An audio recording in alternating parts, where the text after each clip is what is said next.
Hello students, आज हम class 12 commerce economics के second book Indian economic development के chapter number 4 strategy of industrial growth and development पढ़ेंगे, जिसमें आपका टाइम ड्यूरेशन 1947 टू 1990 में इंडस्ट्रियल पॉलिसीज में क्या क्या चेंजेस आए, क्या क्या रिजोल्यूशन हुआ, वो हम पढ़ेंगे। सबसे पहले मैं आपको बता दूं कि जब 1947 से पहले ब्रिटिश रूल हमारे कंट्री में था, उन लोगों ने बुरी तरीके से हमारी हैंडीक्राफ्ट इंडस्ट्रीज को एक्सप्लॉइट कर दिया था, ख़त्म कर दिया था। रीज़न क्योंकि उनके प्रोडक्ट जो थे बेटा मशीन मेड गुड्स थे, जो कि क्या चीज़ है in comparison to Indian goods वो बहुत ही चीप थे और अच्छी क्वालिटी के थे, क्योंकि वो मशीन मेड थे। और इंडियन उस समय स्मॉल स्केल इंडस्ट्रीज पे डिपेंड थे, और क्या चीज़ है हम सिंपल वे में हैंडीक्राफ्ट गुड्स का ही मैन्युफैक्चर करते थे, और दैट्स वाई हमारी इंडस्ट्रीज पूरी तरीके से एक्सप्लॉइट हो चुकी थी। और ब्रिटिशर ने बहुत सारे लार्ज स्केल इंडस्ट्री हमारे इंडिया में सेट किए, लेकिन सिर्फ वो ऐसे इंडस्ट्रीज थे जो सिर्फ और सिर्फ उनके लिए, ठीक है बेटा, रॉ मटेरियल को फिनिश गुड्स में कन्वर्ट कर रहे थे। किनके लिए? ब्रिटिशर्स के लिए। और वो रॉ मटेरियल फिर क्या हो रहा था बेटा, फिनिश गुड्स क्या हो रहा था, आपके इंग्लैंड जा रहा था, वहाँ के इंडस्ट्रीज में उसको फिर से फिनिशिंग फाइनल टच देकर इंडिया में ला के उसको हाई प्राइस में बेचना स्टार्ट कर देते ब्रिटिशर। ठीक है, तो जैसे ब्रिटिश, ठीक बेटा, ब्रिटिश रूल हमारे इंडिया में ख़त्म हो गया, हम लोग इंडिपेंडेंट हो गए, तो बहुत सारे इंडस्ट्रियल पॉलिसी रिजोल्यूशन हुआ। तो सबसे पहले मैं आपको बता दूं कब कब इंडस्ट्रियल पॉलिसी रिजोल्यूशन हुआ, मीन्स IPR।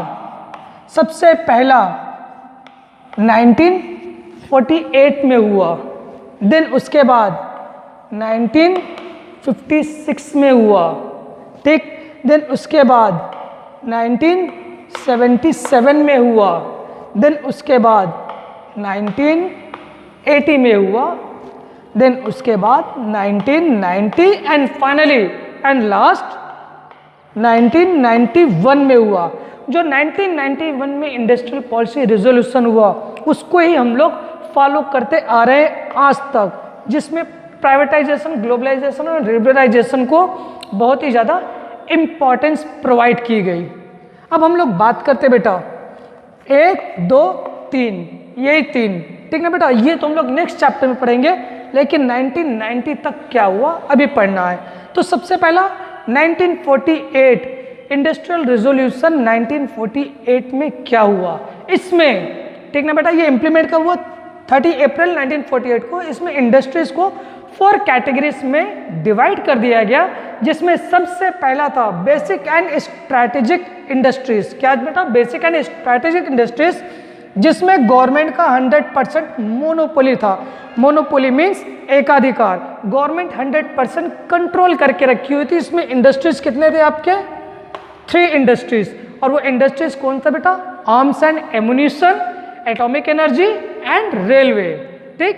और देन उसके बाद और भी की इंडस्ट्रीज थे, जिसमें आपके टोटल 6 इंडस्ट्रीज आते हैं। वो भी क्या चीज़ है? गवर्नमेंट के कंट्रोल में था, जैसे आपका coal, iron and steel, ship building, manufacturing of telephone and telegraph, mineral oils.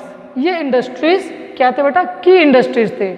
उसके बाद 18 इंडस्ट्रीज और थे बेटा, just like automobile industries, tractors, machine and tools, इस टाइप की इंडस्ट्रीज, जिसमें क्या चीज़ है बेटा? गवर्नमेंट का कंट्रोल नहीं था। किसका कंट्रोल था? सिंपल वे में प्राइवेट सेक्टर इसकी मैन्युफैक्चरिंग करती थी, लेकिन गवर्नमेंट के सुपरविजन के थ्रू, ठीक ना बेटा, गवर्नमेंट के सुपरविजन के अंडर ये प्रोडक्शन करना स्टार्ट कर दी। अब उसके बाद जितने भी रिमेनिंग इंडस्ट्रीज बचे थी, वो क्या थे बेटा? प्राइवेट सेक्टर को बिलोंग करते थे, और गवर्नमेंट जब चाहता उसमें इंटरफियर कर सकता था व्हेन इट इज नीडेड, ठीक। ये था आपका इंडस्ट्रियल पॉलिसी रेजोल्यूशन 1948। और ये कब बेटा? जब हम लोग, ठीक ना बेटा, रिपब्लिक होने से पहले, अपने कॉन्स्टिट्यूशन को फॉलो करने से पहले ही ये हमारा इंडस्ट्रियल पॉलिसी रेजोल्यूशन हो चुका था। दूसरा इंडस्ट्रियल पॉलिसी रेजोल्यूशन कब हुआ बेटा? 1956 में, और अभी 1948 में हुआ था, जस्ट 8 साल बाद फिर से पॉलिसी में चेंजेस लाने की जरूरत क्या पड़ गई। तो इसके 3 बेसिक रीजंस थे बेटा।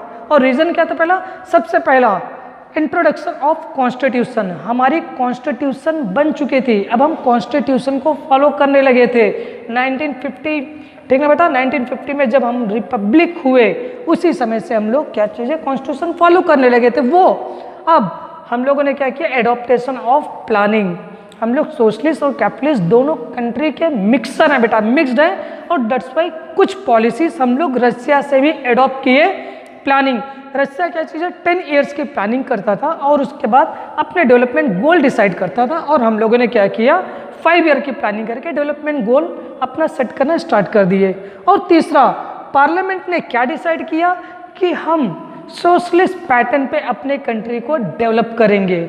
Is it clear? और that's why industrial policy resolution 1956 आया, जिसमें क्या चीज़ है, हमारे इंडस्ट्रीज को 3 कैटेगरीज में डिवाइड कर दिया गया। अब वो 3 कैटेगरीज क्या थे बेटा, जिसको हम लोगों ने शेड्यूल में रखा। शेड्यूल 1 मतलब A, schedule B and schedule C. Schedule A में 17 इंडस्ट्रीज थे, शेड्यूल बी में 12 इंडस्ट्रीज, और रिमेनिंग इंडस्ट्रीज जो थे वो आपके प्राइवेट सेक्टर के इंडस्ट्रीज थे। तो पहले हम लोग बात करते हैं शेड्यूल ए, जिसमें 17 इंडस्ट्रीज थे। और 17 इंडस्ट्रीज को भी 2 पार्ट में डिवाइड किया गया। जो 17 इंडस्ट्रीज थे उसमें 4 इंडस्ट्रीज में 100% सेंट्रल गवर्नमेंट का कंट्रोल था, और जिसमें इंडस्ट्रीज आते थे जैसे arms and ammunition, atomic energies, railways and Airways. अब उसके बाद जो 13 इंडस्ट्रीज थी उसमें आपका स्टेट गवर्नमेंट का कंट्रोल था बेटा। Is it clear?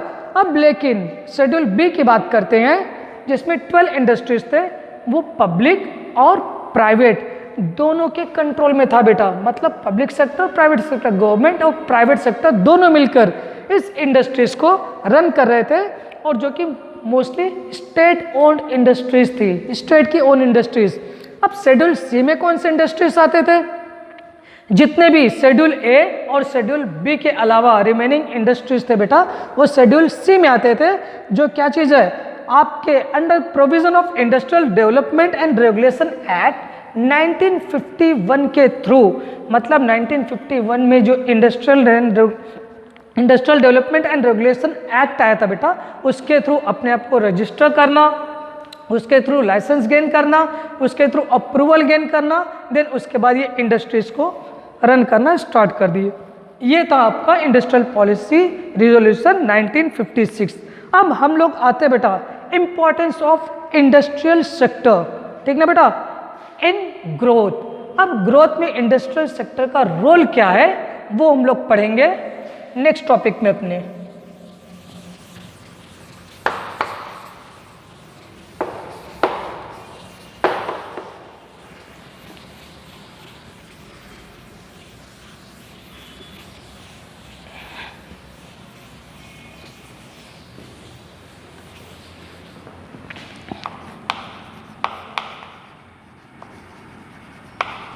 Importance of industrial sector in growth। Growth में इंडस्ट्रियल सेक्टर कैसा रोल प्ले किया? Number 1, epicentre of economic growth.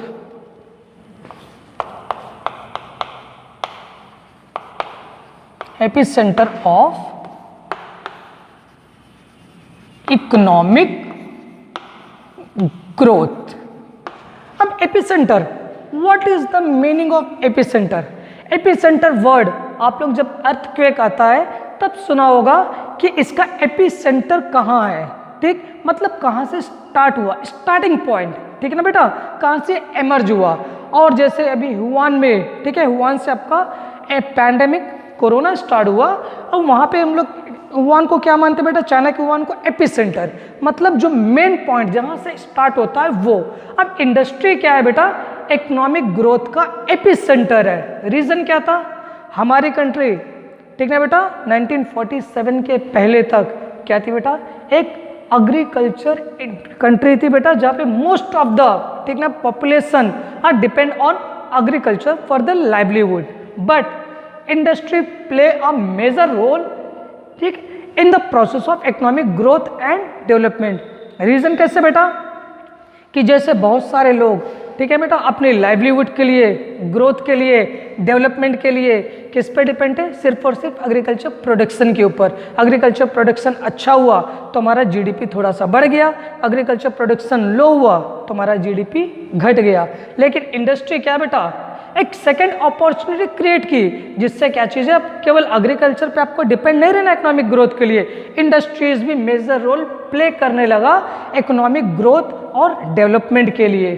ठीक है, हम लोग नेक्स्ट आते हैं। अब नेक्स्ट क्या बेटा, source of employment. Source of employment, source of employment आपको पता है बेटा, एग्रीकल्चर सेक्टर में अनयूजुअली बहुत ज़्यादा लोग एंगेज है। रीज़न क्या चीज़ है, वहाँ पे डिस्कस अनएम्प्लॉयमेंट आ जाता है, मतलब जितने लोग की ज़रूरत नहीं है उससे ज़्यादा लोग क्या है बेटा वहाँ पर, ठीक है, एंगेज है। अब जिससे क्या हो रहा है बेटा, लोगों की पर कैपिटा इनकम लो हो रही थी, लेकिन जैसे ही इंडस्ट्रियल सेक्टर आ गया बेटा, अब क्या चीज़ है, लोगों के पास और भी ज़्यादा अपॉर्चुनिटी होने लगी। एग्रीकल्चर, बियॉन्ड एग्रीकल्चर, एग्रीकल्चर के बाद भी लोगों को सोर्स ऑफ एम्प्लॉयमेंट मिलने लगा। एग्रीकल्चर सेक्टर बल्क में लोगों को एम्प्लॉयमेंट प्रोवाइड करना स्टार्ट कर दिया, और जिससे क्या चीज़ है, लोग अब एग्रीकल्चर पे डिपेंड ना होकर इंडस्ट्रियल सेक्टर पे क्या करने लगे बेटा, डिपेंड होने लगे for the livelihood, for the development and for employment. अब थर्ड पॉइंट पे आते बेटा, source of mechanised means of farming. Source of mechanised means of farming. Mechanised means of farming का मतलब क्या होता है, कि मतलब अब हमारी एग्रीकल्चर फार्मिंग जो है मैकेनिकल टूल के थ्रू होगी बेटा। इससे पहले क्या था, हम लोग ट्रेडिशन वे में एग्रीकल्चर फार्मिंग करते थे, जिसमें वही, ठीक ना बेटा, बुलक बैल से लकड़ियों के प्लग, ठीक ना बेटा, उससे हम लोग क्या करते थे, कल्टीवेशन करते थे, प्लगिंग करते थे, और देन उसके बाद वही, ठीक है बेटा, आपके ट्रेडिशनल टूल को यूटिलाइज करके एग्रीकल्चर फार्मिंग करते थे। और हम लोग क्या चीज़ है बेटा, नेचुरल, ठीक ना बेटा, फर्टिलाइजर जो एनिमल डंग से बनी होती थी उसको यूटिलाइज करते थे। अब क्या हो गया बेटा, जैसे हमारा इंडस्ट्रियल सेक्टर डेवलप हुआ तो बहुत सारे मशीन्स बनाने लगा, जिससे क्या चीज़ है, एग्रीकल्चर फार्मिंग में वो मशीन्स को हम लोग यूज़ करना स्टार्ट कर दिए, जैसे थ्रेशर, हार्वेस्टिंग मशीन, ट्रैक्टर्स, ठीक है, देन उसके बाद ट्यूबवेल्स, ठीक, इस तरीके के मशीन्स बहुत सारे आने लगे बेटा, जिसको हम लोगों ने क्या किया, एग्रीकल्चर फार्मिंग में यूटिलाइज करना स्टार्ट कर दिया। और उसी एग्रीकल्चर सेक्टर में जो यूज़ करने के लिए इंडस्ट्री ने क्या किया बेटा, फर्टिलाइजर्स, ठीक ना बेटा, इंसेक्टिसाइड, पेस्टिसाइड्स का प्रोडक्शन भी करना स्टार्ट कर दिए, जिससे क्या चीज़ है, हम लोग एग्रीकल्चर फार्मिंग में इन चीज़ों को यूज़ करके ज़्यादा से ज़्यादा प्रोडक्शन करना स्टार्ट कर दिए हम लोग। तो क्या हो गया बेटा, जो हम लोग पहले ट्रेडिशन वे में एग्रीकल्चर फार्मिंग करते थे, अब मशीन्स एंड टूल्स को यूटिलाइज करके एग्रीकल्चर फार्मिंग करना स्टार्ट कर दिए। Impart dynamism to growth process. Next है बेटा, impart dynamism to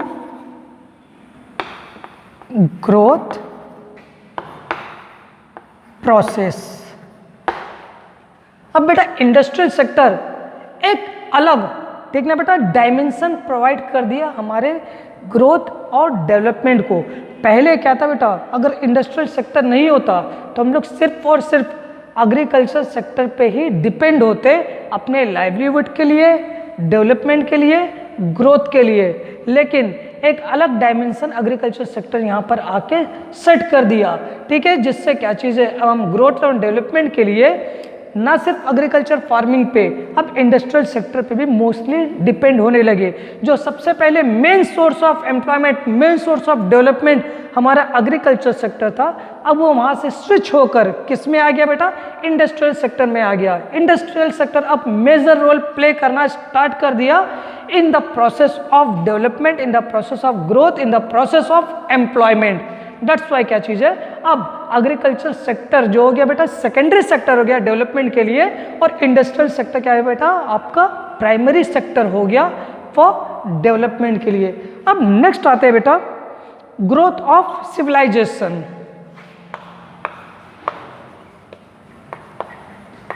growth of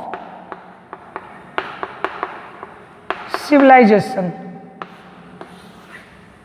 civilisation का मतलब होता है बेटा किसी सभ्यता का, ठीक ना बेटा, किसी सभ्यता का जनरेशन होना, जनरेट होना, कोई सभ्यता जनरेट हो गई।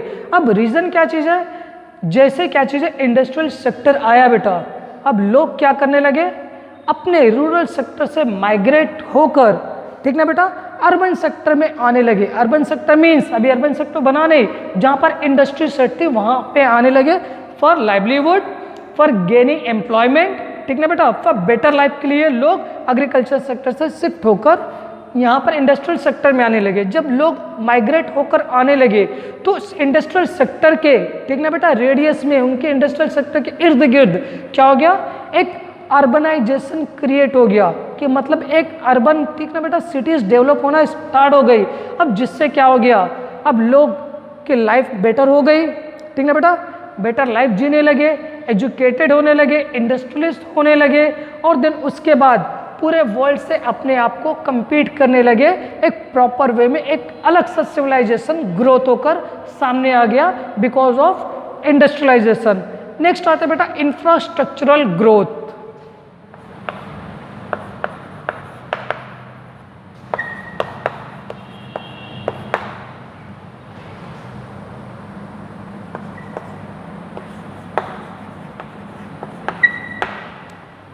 इंफ्रास्ट्रक्चरल ग्रोथ भी होने लगा बेटा, means construction of road, construction of building, construction of dams, electricity generation, banking, insurance, ठीक बेटा, ऐसे इंफ्रास्ट्रक्चर डेवलपमेंट होना स्टार्ट हो गए because of industrial sector. Industrial sector से क्या हो गया बेटा, अब ये सारी चीज़ डेवलप होना स्टार्ट हो गए, जिससे क्या चीज़ है, अब हमारा कंट्री भी डेवलप होना स्टार्ट हो गया बिकॉज ऑफ इंडस्ट्रीज। इंडस्ट्रीज को पावर सप्लाई की जरूरत है, दैट्स वाई हम लोगों ने डैम्स का कंस्ट्रक्शन किया जिससे पावर जनरेट किए और इंडस्ट्रियल सेक्टर को सप्लाई किए।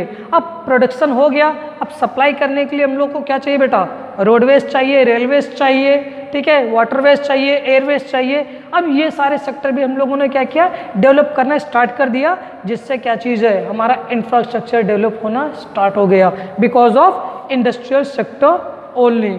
Now industrialisation is a sine qua non of growth. Last point बेटा,